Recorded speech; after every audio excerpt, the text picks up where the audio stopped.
So hey hash coders, welcome back to hash coders club. आज हमारे इस beautiful सी playlist का 13th वीडियो है, जिसके अंदर हम जानने वाले हैं कि रोल बेस्ड ऑथेंटिकेशन को कैसे थोड़ा सा और आगे बढ़ा सकते हैं। तो when you want to secure your web APIs, आप क्या करते हो? आप जब यूजर को रजिस्ट्रेशन कराते हो किसी भी एप्लीकेशन के अंदर, आप यूजर को एक रोल असाइन कर देते हो। And today we will see कि कैसे हम रोल का एक अलग से स्केमा बना के यूजर को उसके साथ कनेक्ट करा देंगे। अभी हो सकता है कि चीजें आपको थोड़ी सी कंफ्यूजिंग लगे, but yeah we will implement and everything will be clear. Second thing, आज हम इस वीडियो में रिलेशन तो एस्टैब्लिश करेंगे यूज़र और रोल के बीच में, साथ ही साथ हम ये भी देखेंगे कि पासवर्ड को कैसे हैश कराना है और हैश कराने की ज़रूरत क्या है, हैशिंग क्या होती है ऑथेंटिकेशन में, इसको हम जानेंगे, इसकी क्या इंपॉर्टेंस है। चलिए चलते हैं एक बार अपने लास्ट वीडियो में जो हमने कोड किया था उसका क्या आउटपुट था उसको देख लेते हैं, वहीं से कंटिन्यू करते हैं इस वीडियो को। और एक रिक्वेस्ट करूंगा आपसे, अगर आपने लास्ट वीडियो नहीं देखी है तो प्लीज़ जाके पहले उस वीडियो को देख लो, ताकि आप आज वाले कोड को रिलेट कर पाओ, क्योंकि आज वाला जो कोड है ये हमारा आउटपुट है लास्ट वीडियो का। लास्ट वाले वीडियो में हमने एक कोड किया था। आइए टाइम ना वेस्ट करते हुए शुरुआत करते हैं आज के इस डिस्कशन को। सो मैंने अपने एप्लीकेशन को बिल्ड करके आया मैं इस रूट पे, जहाँ पर मेरे पास सारी एपीआईज़ का डॉक्यूमेंटेशन है। तो करंटली मेरी एप्लीकेशन में सिर्फ एक ही पाथ है जिसका नाम है /API/auth। और ठीक है, इस पाथ पे रिक्वेस्ट करके देख लेते हैं। तो मैं इस डोमेन नेम को यहाँ से कॉपी करूँगा, मतलब रूट यूआरएल को, इसके आगे /API/auth लिख दूंगा। So we are getting an error. The reason of the error is pretty easy. देखो रिक्वेस्ट का टाइप क्या है, पोस्ट। मतलब कि आप एक HTTP रिक्वेस्ट मेथड जिसका नाम पोस्ट है उसी से आप रिक्वेस्ट करोगे तो ही आप उस एपीआई के साथ कम्युनिकेट कर सकते हो। Not an issue. एक बार मैं आपको कोड दिखा दूं। So this is what we had done in our previous session. हमने यूज़र एक क्लास बना दी थी और यूज़र के अंदर 3 या 4 प्रॉपर्टी रखी है। Currently I am not satisfied with these properties, जो प्रॉपर्टीज अभी हमारे यूज़र के अंदर है। तो चलिए अपने कोड को रीफैक्टर करना शुरू करते हैं। सबसे पहले तो मॉडल्स के अंदर मैं एक और क्लास ऐड करूंगा और इस क्लास का नाम रख दूंगा, roles. So actually this is a class where I'm just going to create the roles of the user। और इसके अंदर मैं बोलूँगा कि हर एक रोल के पास खुद की एक रोल आईडी होगी, public int role ID. ID I think मैंने एक दिक्कत कर दी यहाँ पे, रोल आईडी और गेट, और इसको सेट कर सकते हैं। तो सबसे पहले मैं इस मॉडल का जाके ना रीनेम करूँगा इसको, इसका नेम चेंज करूँगा, प्रोजेक्ट को स्टॉप करा के।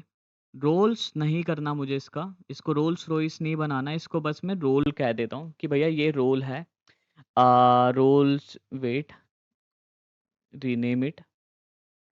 तो पूरा ही एक बार टाइप कर देते हैं। क्या क्या दिक्कत है तेरे को? Role dot C S, okay. So we have renamed it. लेकिन अच्छा, ये भी रोल हो गया, बढ़िया है। अब रोल के अंदर एक स्ट्रिंग होगी, public public sorry public public public string. एक रोल का नेम भी होगा, गेट कर सकते हैं, सेट कर सकते हैं। शुरू में बोल दूंगा ये एक एम्प्टी होगा। एंड फिर मैं इसको बोलूंगा डिस्क्रिप्शन मैं नहीं रख रहा। If you want you can keep the description of the role, but I do not want to keep it. फिर मैं इसको बोलूंगा कि यार देखो, हर एक यूजर के पास एक रोल, मतलब एक रोल ना एक यूजर के पास होगा, ठीक है। एक रोल का एक यूजर होगा, एक रोल का एक यूजर होगा, लेकिन एक यूजर के पास मल्टीपल रोल्स हो सकते हैं। तो ये हमारा बन जाएगा 1:n रिलेशनशिप। तो यहाँ पर आकर मैं बोलूंगा पब्लिक पब्लिक मुझे यूजर के साथ इसको कनेक्ट करना है, तो मैं यहाँ पे यूजर लिख दूंगा और इसका नाम भी लिख दूंगा, ये यूजर है और ये यूजर इसका डेटा टाइप है। ठीक है, और इसको मैं बोल देता हूँ कि इट कुड बी नलेबल। तो मैं इसको यहाँ पे एक क्वेश्चन मार्क पुट कर देता हूँ बस, कि या इट्स नलेबल। एंड फिर मैं इसको बोल दूंगा कि यार ट्रैक कैसे करेंगे कौन सा यूज़र है, तो मैं यहाँ पे बोल दूंगा हर यूज़र की एक पब्लिक यूज़र आईडी भी हम यहाँ पे रख देंगे इसके साथ, सो दैट हम नेविगेशन में इसको यूज़ कर पाएँ। अब नेविगेशन क्या होता है, अगर आपको रिलेशन नहीं पता कोई दिक्कत वाली बात नहीं है, साथ कोड करो, बहुत ईजी है। और अगर आप अपने रोल्स को प्री डिफाइंड रखना चाहते हो, प्री डिफाइंड मतलब जैसे कि इस क्लास के बाहर, मेक श्योर इस क्लास के बाहर, बट इस नेम स्पेस के अंदर मैं यहाँ पे आके लिख सकता हूँ पब्लिक enum, और enum का नाम, wait, let's make it public enum, और enum का नाम मैं रख सकता हूँ रोल्स ऑप्शन, या फिर whatever you want to call it. ठीक है, तो यहाँ पर आके आप अपने रोल्स रख सकते हो। मैंने कहा एक यूज़र हो सकता है, एक एडमिन हो सकता है, और यूज़र और admin currently I am just keeping 2 roles only. And यहाँ पर आकर आप इस क्वेश्चन मार्क को हटा के यहाँ पे आप बोल सकते हो कि that is equal to user dot wait roles dot user. So एक सेकंड, क्या इशू आ रहा है यहाँ पर? कैन नॉट इम्प्लिसिट, वेट, अरे यार यहाँ पर नहीं कर देना गड़बड़, कर देना गड़बड़, इसको ऐसे ही रहने देंगे। यहाँ पे क्वेश्चन मार्क पुट कर दो कि हाँ भाई ये नलेबल है। ये तो बेसिकली ये तो हम नेविगेशन के लिए बना रहे हैं ना। नेविगेशन क्या होता है, ठीक है, अभी अभी जानेंगे इसके बारे में। फिर मैं रोल नेम में आके लिख दूंगा यहाँ पे कि स्ट्रिंग एम्प्टी की जगह आप यहाँ पे लिख दो roles dot user. Okay guys, तो जैसे ही मैंने यहाँ पे इसको रखा कि मेरा जो रोल है by default I am making it कि बाय डिफ़ॉल्ट ना ये यूज़र के इक्वल होगा। तो अब यहाँ पर आकर मैं इसको क्या बोलूँगा कि एक काम कर भाई, रोल्स डॉट यूज़र। अब ये बोल रहा है कि आपने इसमें इसको इनम टाइप बनाया है, मतलब क्या कर रहे हो आप? इसको इसमें नहीं कन्वर्ट कर सकते डायरेक्टली, तो मैं यहाँ पे इस फंक्शन को यूज़ कर लूँगा बस, दैट इज़ टू स्ट्रिंग, और इसको एज़ अ फंक्शन इन्वोक कर दूँगा। So the moment I do it the error goes away. तो अभी तक हमने क्या बोला कि हम ना एक अपने डेटाबेस में रोल नाम का भी टेबल बनाएँगे, और इसके अंदर जो भी एंट्री आ रही होगी, बाय डिफ़ॉल्ट उस यूज़र का रोल नेम, या फिर उस यूज़र का जो रोल होगा उसका role name we are by default making it a user. Admin दूसरा है, इसको हम मैनुअली चेंज करेंगे, ठीक है, कोई इश्यू नहीं है। अभी के लिए इतना रखते हैं। अब क्योंकि मैंने एक नया टेबल ऐड किया है, let me show you my database. तो डेटाबेसेस में और ई-कॉमर्स के अंदर आए, तो टेबल्स के अंदर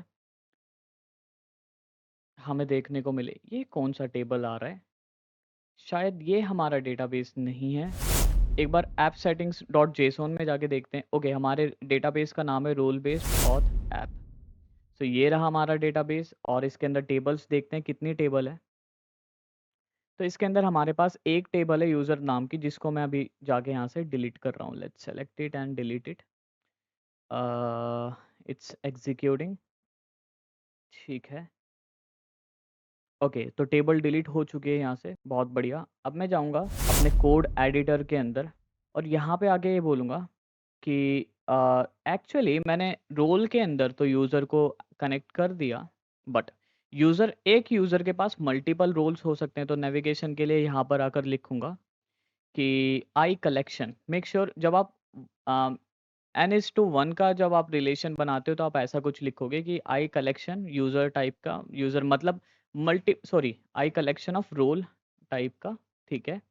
और यहाँ पे आप मल्टीपल रोल्स बना रहे होगे, it will be like list of role, और जिसका नाम मैंने रख दिया रोल्स। इसको भी आप नलेबल बना सकते हो, कोई इशू नहीं है। एंड गेट एंड सेट, इतना करना था हमें, बहुत बढ़िया, कोई इशू वाली बात नहीं है। Now what I will just do after making these changes, I will just go to my data and e-commerce data context file, and यहाँ पर आकर इस लाइन की कॉपी करके अब मैं यहाँ पर आके बोलूँगा कि एक और डेटाबेस सेट करना है, एक और डेटाबेस में टेबल सेट करना है, और इस टेबल का नाम होगा रोल, सॉरी स्कीमा रोल, और टेबल का नाम होगा रोल्स। ओके, इतना करने के बाद I will just go to the tools and click on this NuGet package manager। Package manager console open करूंगा, और NuGet पैकेज मैनेजर पे लिखूंगा ऐड माइग्रेशन, ऐड माइग्रेशन, और इसको कुछ, सॉरी माइग्रेशन, और इसको मैं लिख देता हूँ यूज़र और रोल के बीच में कनेक्शन बनाए, कुछ ऐसा, कुछ यूज़र अंडरस्कोर रोल। यहाँ पर एक इशू आ रहा है, add is not recognised as the name of, wait, कुछ इशू है क्या? Add migration, let me check few things कि मेरे पास एक पैकेज है क्या टूल्स वाला, क्योंकि ये जो माइग्रेशन कमांड्स आती है ये उस पैकेज से आती है, EF कोर का जो टूल्स वाला पैकेज होता है।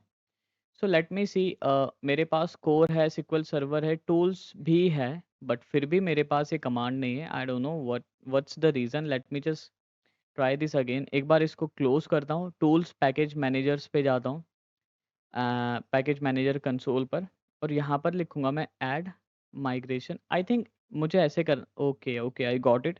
तो ऐड के बाद माइग्रेशन में स्पेस नहीं आएगा गाइस, और यहाँ पे मैं लिख दूंगा यूज़र अंडरस्कोर रोल। ठीक है भैया, यूज़र और रोल के बीच में एक कनेक्शन इस्टेब्लिश किया है हमने, या फिर एक रिलेशन डिफाइन किया है। बिल्ड स्टार्टेड, लेट्स वेट, थोड़ा सा पेशेंस रखते हैं, देखते हैं क्या हो रहा है। बिल्ड ऑलमोस्ट सक्सीडेड, एंड ये हमारी माइग्रेशन फाइल बन चुकी है। ठीक है, इसको बहुत ज़्यादा समझने की ज़रूरत नहीं है। I will just close it and I will again open my NuGet package manager console, and यहाँ पर आकर अब की बार बोलूँगा अपडेट कर दीजिए डेटाबेस को, update the database. Build started, build succeeded, okay. कुछ वार्निंग तो आई है, क्या बोल रहा है? F K roles user user ID reference invalid tables, users could not create constant or index, see previous errors. I don't know what's the issue here. Let me just go to the database and see कि ये दोनों table वहाँ पे create हुई है या नहीं। Then we will come back to this. इसको रिफ्रेश करते हैं, डेटाबेसेस के अंदर चलते हैं, और हमारे डेटाबेस का नाम था रोल बेस्ड ऑथ ऐप। इसके अंदर टेबल्स को देखते हैं। तो टेबल के अंदर कोई टेबल क्रिएट नहीं हुआ है। अब ज़रा इसको देख लेते हैं कि चैलेंज क्या है यहाँ पर। यहाँ तक सब कुछ बढ़िया था, फिर क्या? Failed executing DB command. Okay, role ID not null identity, ठीक है, कोई इशू नहीं है। इशू आया यहाँ पे रोल्स और यूजर्स के बीच में, जो यूजर आईडी है फॉरेन की, users ID on delete cascade, ठीक है। फॉरेन इनवैलिड टेबल यूजर्स, बोल रहा है कि जो यूजर्स टेबल है वो इनवैलिड है। Let me see my code again. तो मेरे पास मॉडल्स में गया मैं, यहाँ पे बोला मैंने कि रोल यूज़र, यूज़र कनेक्टेड है यूज़र से, फिर मैंने बोला इंट यूज़र आईडी, ठीक है, कोई इशू नहीं, यहाँ पे मैंने नेविगेशन कर दिया। अब जब मैं यूज़र में गया, यूज़र में जाके मैंने बोला user ID public user name, ठीक है, और यहाँ पे मैंने बोला आई कलेक्शन रोल्स, यहाँ पे भी कोई इशू नहीं है। एक बार डीबी कॉन्टेक्स्ट फाइल को चेक करते हैं।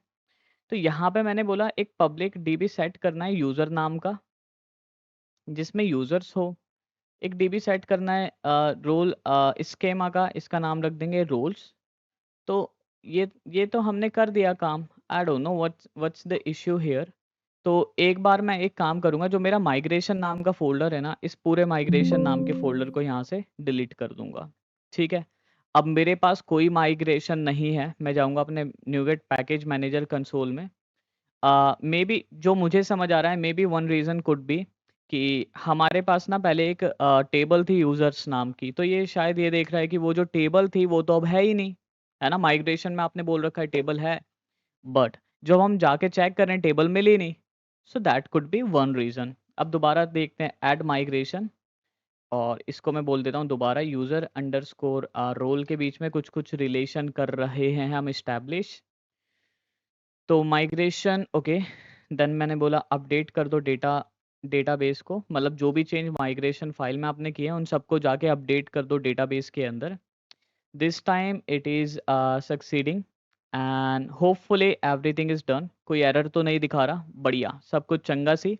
एक बार डेटाबेस जाके रिफ्रेश कर लूँगा। सो आई होप गाइस क्लियर होगा। आप कभी ऐसा करेंगे कि आपने मैनुअली जाके डेटाबेस से टेबल को डिलीट कर दिया, सॉरी, तो अब आप अगली जो कमांड रन करोगे ना माइग्रेशन वाली, that will fail. The reason is क्योंकि आपने तो बोला था यूजर्स नाम का टेबल है वहां पर, बट वो है ही नहीं। अब जरा डेटाबेस को एक्सपेंड करके देखना है टेबल्स को, कि कितनी टेबल्स हैं हमारे पास। तो right now we have two tables in our database, one is dbo.roles and the another one is dbo.users। अब मैं इन दोनों के कॉलम्स दिखाऊं आपको। रोल्स के अंदर कॉलम है, बोल रहा है कि इसके अंदर एक यूजर आईडी फॉरेन की है, ठीक है, और जो यूज़र्स है, यूज़र्स के अंदर कोई फॉरेन की नहीं होगी। देखो है क्या? नहीं है, कोई कोई इशू नहीं है भाई, देखो कोई दिक्कत वाली बात नहीं है। चलो, अब मैं फटाफट जाके एक काम करूँगा, अपने कंट्रोलर में एक और कंट्रोलर ऐड कर दूंगा, और ऑब्वियसली ये कंट्रोलर भी किस लिए होगा? एपीआई का कंट्रोलर होगा। एमटी की जगह मैं इसको ऐसे कर सकता हूँ कि API controller with read and right actions. Add पे क्लिक करता हूँ तो होगा क्या, अब जो मेरा कंट्रोलर बनेगा, इसका नाम रख दूँ पहले तो, ये रोल्स का कंट्रोलर है, रोल कंट्रोलर। अब मेरा ये जो कंट्रोलर है, तो एक सेकेंड, इसको मैं यहाँ से पहले हटा दूँ। हट जा भाई। ओके, तो इसमें मुझे गेट मेथड मिल रहा है और सबका रूट, मतलब कुल मिला के फंक्शन इम्प्लीमेंटेड नहीं है, बस फंक्शन को मुझे चेंज करना है और बाकी सारे फंक्शन इसने खुद ही रेस्ट एपीआई हमें बना के दे दी है। बहुत बढ़िया। अब मैं क्या बोलूँगा, लेट्स जस्ट सेव इट।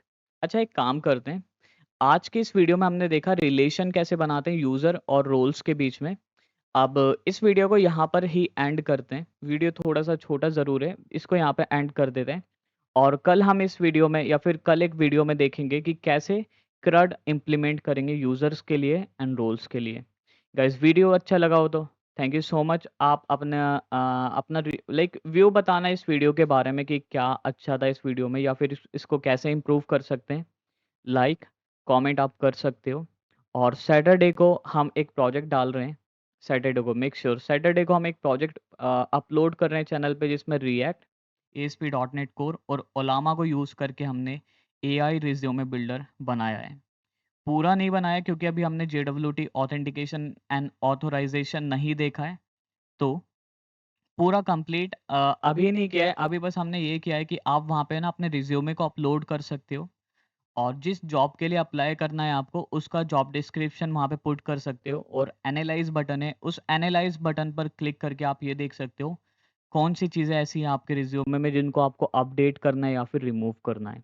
बाद में इस प्रोजेक्ट में हम काफ़ी सारी चीज़ें और भी इम्प्लीमेंट करेंगे और लगभग हमारी कम्युनिटी की जो वेबसाइट है उसको हम कंप्लीट करने वाले हैं। काम स्टार्ट हो चुका है, तो उसमें आपको क्या-क्या फीचर्स ऐड करवाने हैं आप कमेंट सेक्शन में बता सकते हो। मैंने अभी क्या फीचर्स रखे हैं उस वेबसाइट पे मैं आपको बता देता हूँ। सो उस वेबसाइट पे हम कॉन्टेस्ट रखा करेंगे, मतलब जैसे कोई भी प्रोजेक्ट इन स्टार्ट किया हमने, उसकी एक डेडलाइन होगी, आपको सबमिट करना होगा। जो भी टॉप 3 बढ़िया प्रोजेक्ट होंगे इवैल्यूएशन के बाद, उनको कुछ पर्क्स या फिर बैजेस मिला करेंगे। एंड वहाँ पे आप अपने लर्निंग को ट्रैक भी कर सकते हो कि आपने क्या-क्या सीख लिया। और हर वीडियो के बाद हम वहाँ पे कुछ क्विज़ेस रखेंगे, कुछ लाइव कोडिंग राउंड और कुछ एमसीक्यूज़, ताकि आप हर वीडियो के बाद अपनी परफॉर्मेंस को वहाँ पे एनालाइज़ कर सको। तो ये सारी चीज़ें हम वहाँ पे ऐड करने वाले हैं। अगर आपको लगता है कि कुछ और भी चीज़ें जो आपको उस प्लेटफ़ॉर्म पे ऐड करवानी है, तो I am open to ideas guys, please comment में कमेंट कर देना। And thank you so much video में यहाँ तक बने रहने के लिए। Thank you so much. Stay with healthy with your family, keep coding, bye.